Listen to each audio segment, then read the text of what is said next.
Welcome in, everybody. This is your self-care staffing for Friday, May 29th, 2020. I am Lou Pascal. I'm the school social worker in the Manchester City Schools in Manchester, Tennessee. I am now sharing self-care staffings with you on a weekly basis. I made a commitment to do a self-care staffing daily while we were in the midst of the closures due to COVID-19. Now I'm going to share videos on a weekly basis. I am back here to remind you that you are your most important client. If you don't find a way to treat yourself that way, life will find a way to prompt you to do so, and it probably won't be pretty. If the word client doesn't really apply to your work or your life, you can substitute any word that works. So if you are in charge of a family, you can use the word family member. If you are a healthcare person, you can use the word patient. So you're going to fill that sentence, that blank in that sentence. You are your most important blank. And that is a way to remind yourself to put yourself at the top of your list. Y'all know that I have some issues with the oxygen mask and empty cup metaphors. However, I will say that I encountered some sort of wording recently that really resonated with me. It sort of took that whole oxygen mask or empty cup metaphor a little bit farther. It was something like, if you don't care for yourself, you are going to become someone else's problem.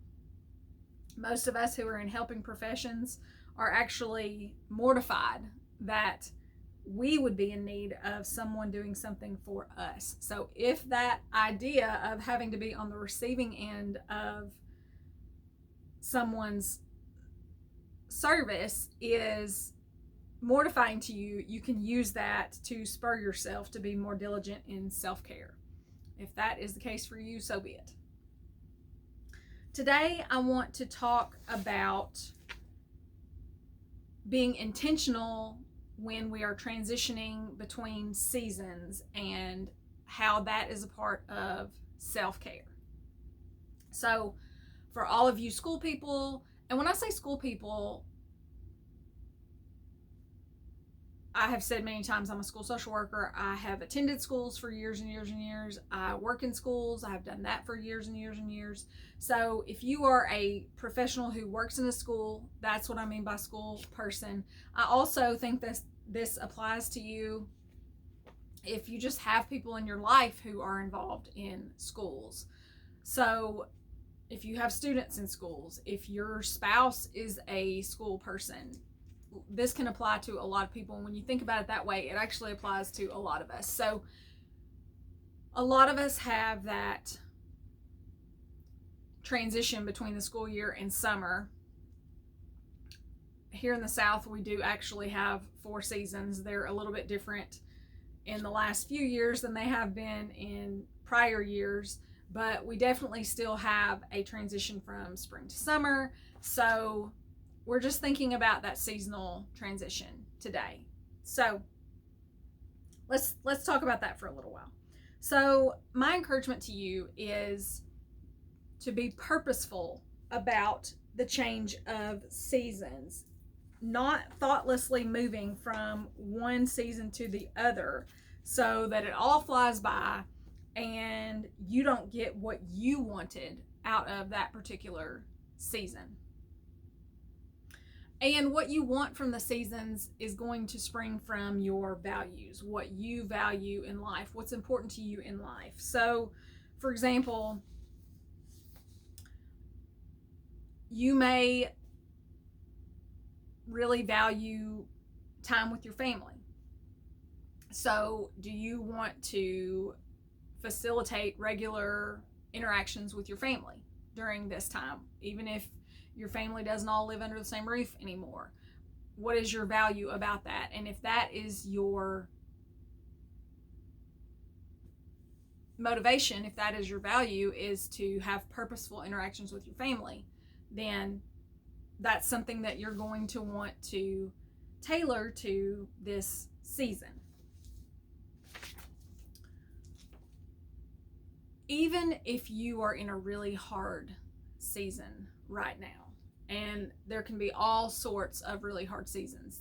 You could be doing caregiving for an elderly relative, you could have young children, you could have elementary school children, you could have middle school children, you could have high school children. All of those seasons can be difficult. You could be going through a divorce, you could be getting ready to get married. We don't think of getting married as a difficult time, and it's hopefully a very happy time, but it also can involve stress. Most of it is good stress, but there can also be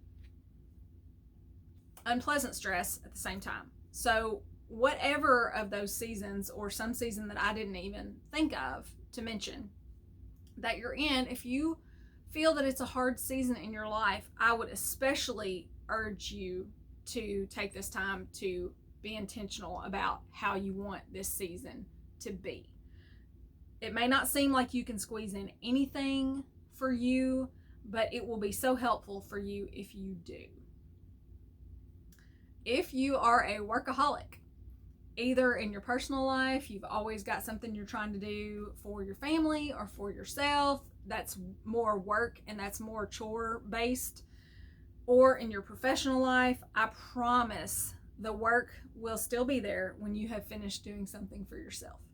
No elves are coming in to do the work for you while you are resting. We certainly have discussed at length that sometimes self-care is doing those things that we don't enjoy to do, but they serve our future self. So that may be a part of it. Also, I'm really thinking of, if there are those tasks in your life that you do over and over and over and over again, and you think that you've got to do those things, when you know good and well they're going to come right back up the next week or the next month, I would encourage you to work in some time for yourself to do some self-care, because those things are always going to be there.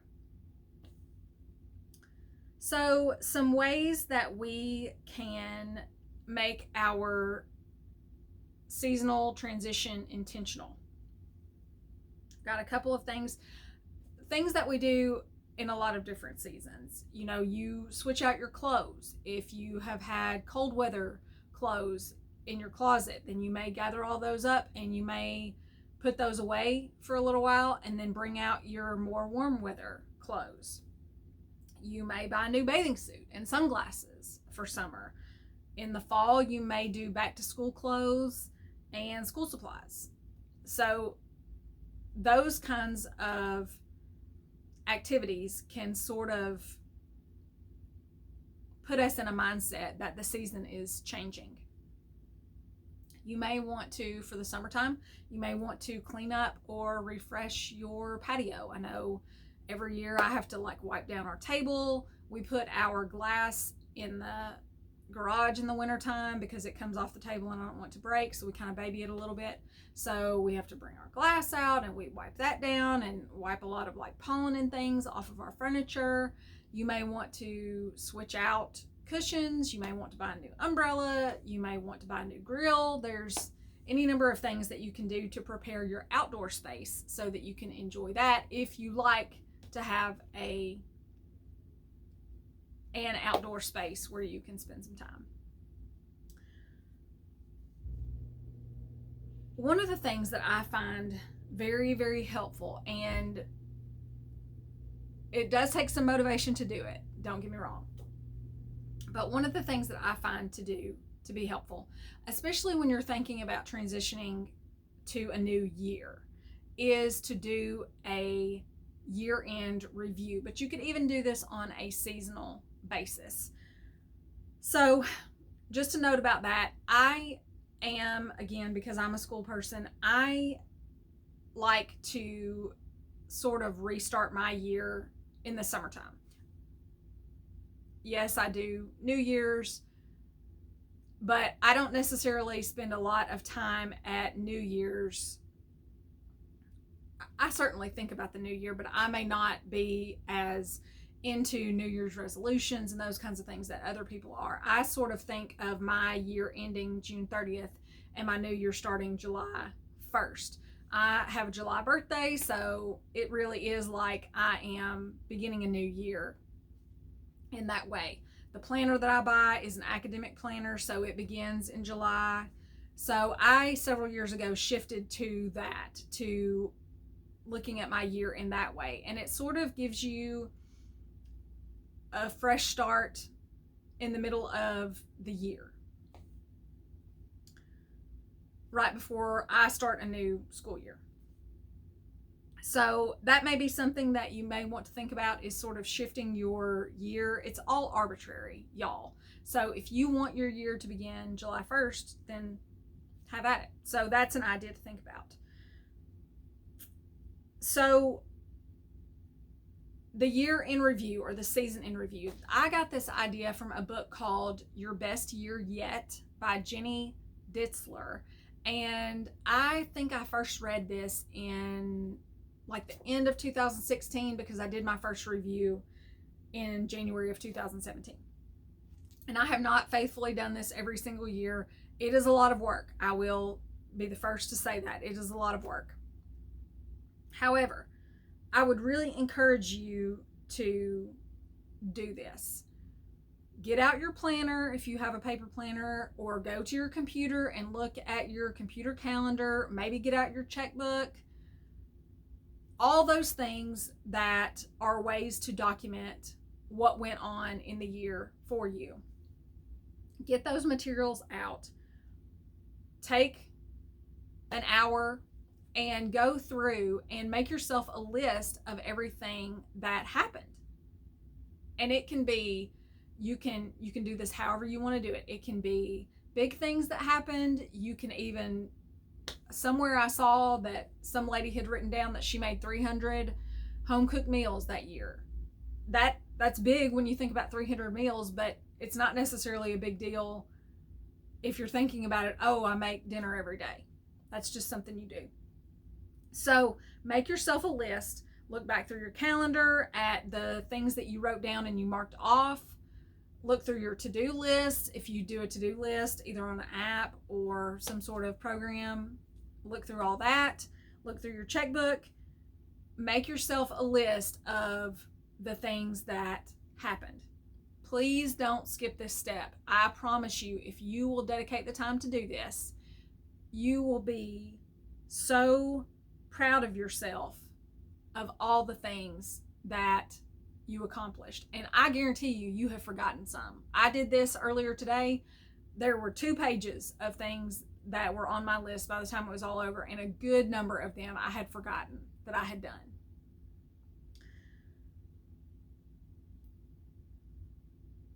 So you make your list, you look at what you've accomplished, and then I think this puts you in a frame of mind to think about what you would like to have accomplished by the end of this next season, or by the end of this next year. I think when you make that list, it will prompt some ideas of ways that you want to go forward in the new season. And so then you have those things that you want to do, and you sort of work backward from that. The review made me want to be more purposeful about keeping up with all of it, being more purposeful about the things that I want to document. I honestly, when I saw that lady wrote down that she'd made 300 home cooked meals, I cook at home a lot. And so I thought, well, what if I just wrote down on my planner every day the meal that I made? I always keep my grocery list in my planner, and I have my meal plan, but I don't necessarily, I just have the plan for the week, and I make whatever. But I could easily go into my planner and just write down every day what I made, and then, and write down the nights that we eat out. And then I could, at the end of the year, just count it up. And I bet I'm close to 300 meals a year that I make. That's a big deal. That's a lot. If you're doing that, pat yourself on the back. There's nothing wrong with eating out. And if you are a family that does not cook and you eat out, this is not judgment. This is a safe space. I'm just saying this is one thing that is an example of something that you might track.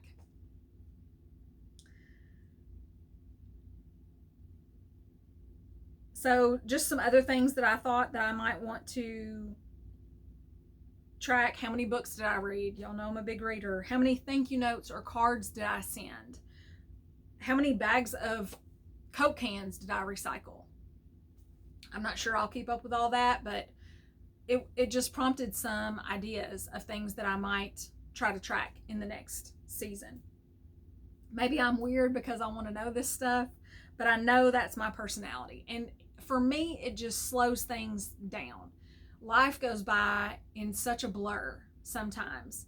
And if I'm tracking these small things, then it slows things down for me and makes me realize how much life I really lived in that year or that season. It helps me more accurately feel how much time I've experienced. I would certainly encourage you to do this in a way that suits your personality. Caleb, who has been on these videos, my husband, you all, if you've picked up anything about him, you know he would not do this. He would not do it. Well, he would do it, but he wouldn't do it in this way. He would totally not do a formal look back through his paper planner. He does not have a paper planner. He does things in a lot less formal way than I do. He's a very driven person, but he doesn't do it the way that I do it. You might want to make a video. You might want to, instead of doing a handwritten list, if you're more intense than I am, you might want to do an Excel spreadsheet. If you are less intense than I am, you might just want to do a photo collage of the things that occurred. You might want to do a photo book.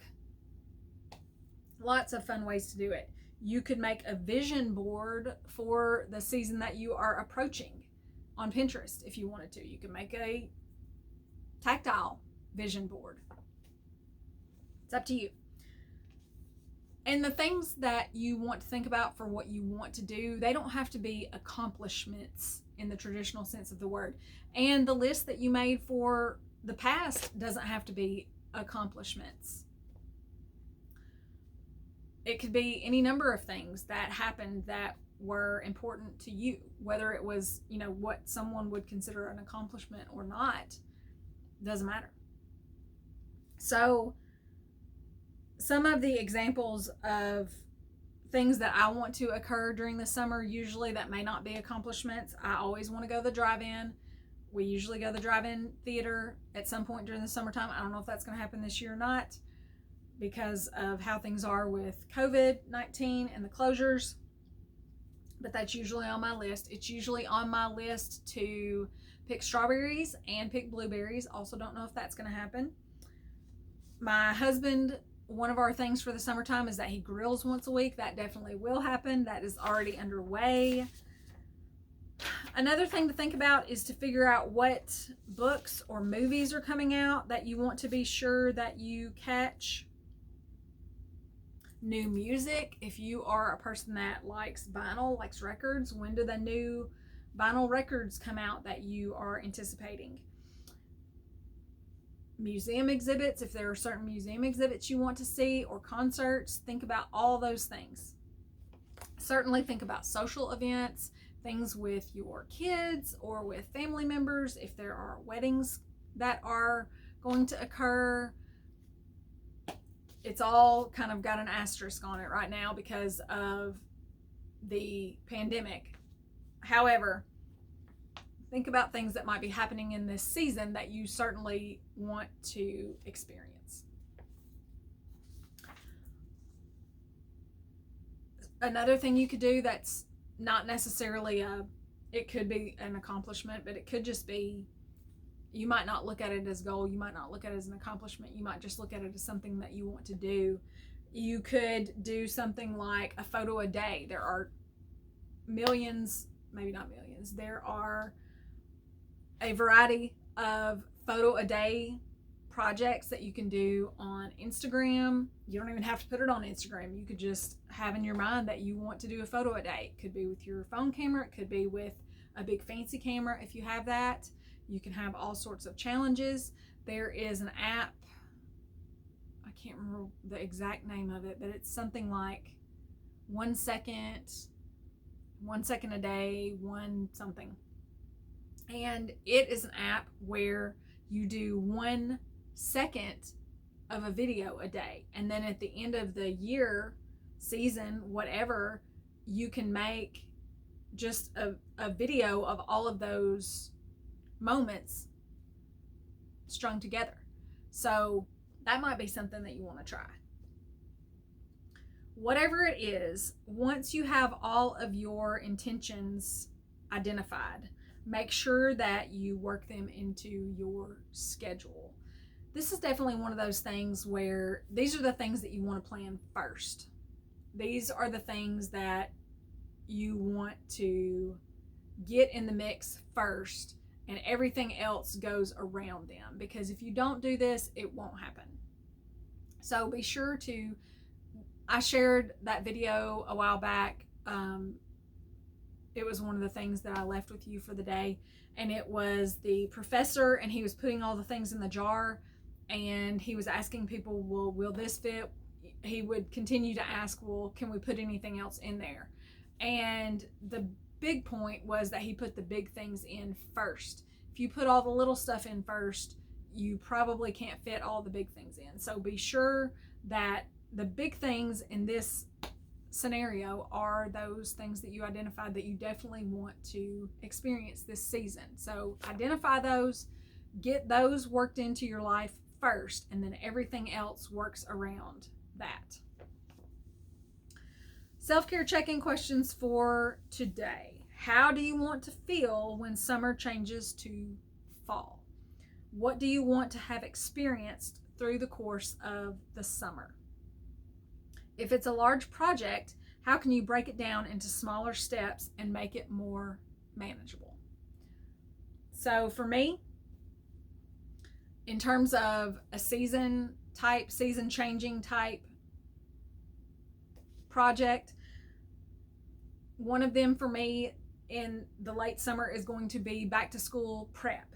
Even though I've been attending school for a long time and working in schools for a long time, it's only been in recent years that I've been purposeful about back to school prep. I now make it a point to spend the last couple of weeks of the summer shopping for back to school. So I get the clothes that I want, I go to my Pinterest board for ideas of how I want to be dressing, and I shop and find those items. I make sure I have my planner and then I'm fully transferred into it. I have all the school dates written down.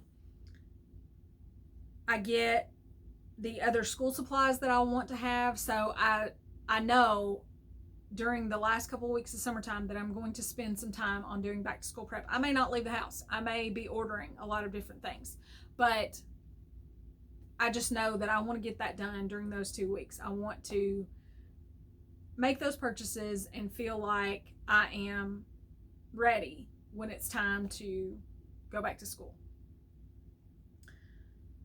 Again, this summer may be really different because of closures due to COVID-19. I may not be going on a vacation. I may not be even going to my favorite pool, which is usually a big part of my summer. I may focus instead on staycation type stuff. So is there anything I would like to spruce up around the house? We'll see. Those are the kind of thoughts that I'm thinking through right now. I definitely have a big paper scanning project that I want to get done. So in terms of breaking things down, my first step on that is I need to get all the papers out into one place. And I probably need to spend a day or two just sorting through the papers and being sure that everything is grouped so that when I go to scan them, it's all grouped together and it'll be a lot more efficient because I won't be searching through or having scanned something and then found a page that went to it and have to go back and redo it. So that's going to be my first step, is to pull all those papers out, spend some time going through them. It is not going to be pleasant. I'm going to need to have some music and probably a Coke Zero with some lime and a smile. But that is what I'm going to do. Some quotes for you today.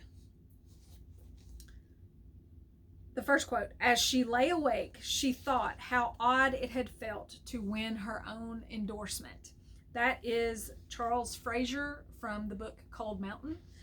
Again, You are worthy of self-care, even if it never benefits another person. And whatever you identify that's important to you during this season, you are worthy. You should win your own endorsement. So this is not about what anybody else thinks about how you want this season to be for you.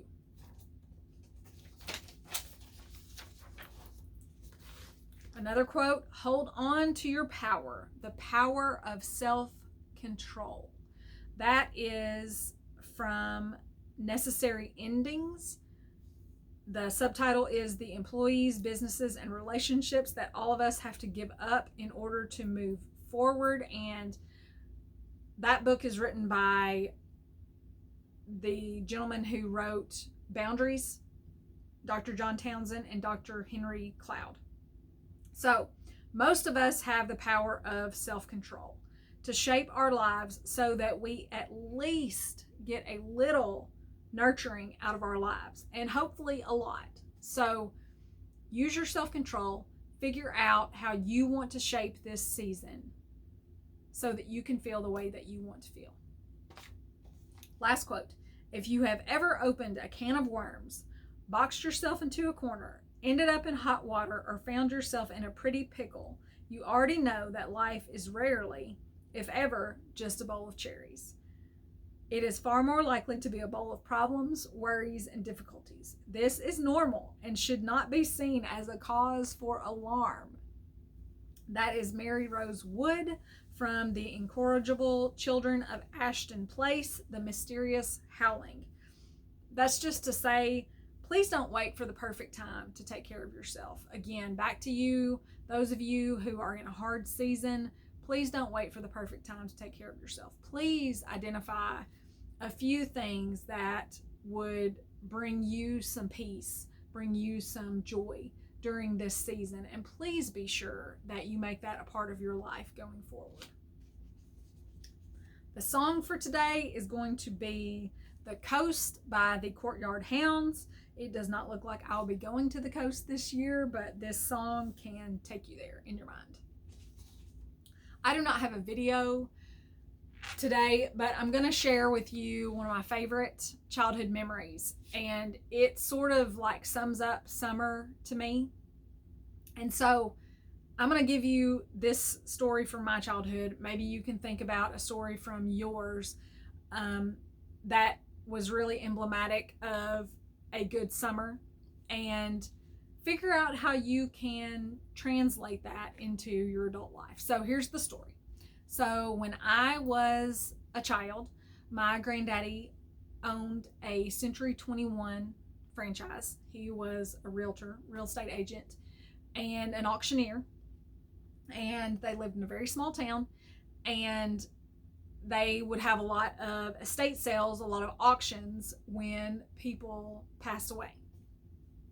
So my granddaddy never liked to be the auctioneer. He didn't like to call the sale. He liked to more be sort of the organizational person of it all. Imagine that. And he would be the one that was sort of, or one of the ones that was out in the crowd sort of watching for the bids and communicating that to the auctioneer. He did a lot of prep work for his sales, and they were really successful and very well organized, but he didn't like to be the auctioneer. I liked to hear him be the auctioneer because I thought it was really cool, and I thought he was really good at it. But at the sale, normally there would be either a church or a civic group or somebody that would bring a trailer down there, and they'd have a concession stand. They would have these fantastic cheeseburgers, and they were always wrapped in waxed paper. So that is sort of it is a wonderful memory for me of summers during childhood, is that wax paper cheeseburger. So I guess the adult equivalent of that is when we go to the drive-in, they have a concession stand and they have things like that. But that really felt like summer to me. So try to think about something like that from your childhood and see if there's a way that it can translate into your adulthood. Or if you have children in your life, what's a way that you can share that with them? Okay, so again, please subscribe on YouTube so that you can be aware when I publish self-care content. And if all hearts and minds are clear, I will see you all next week.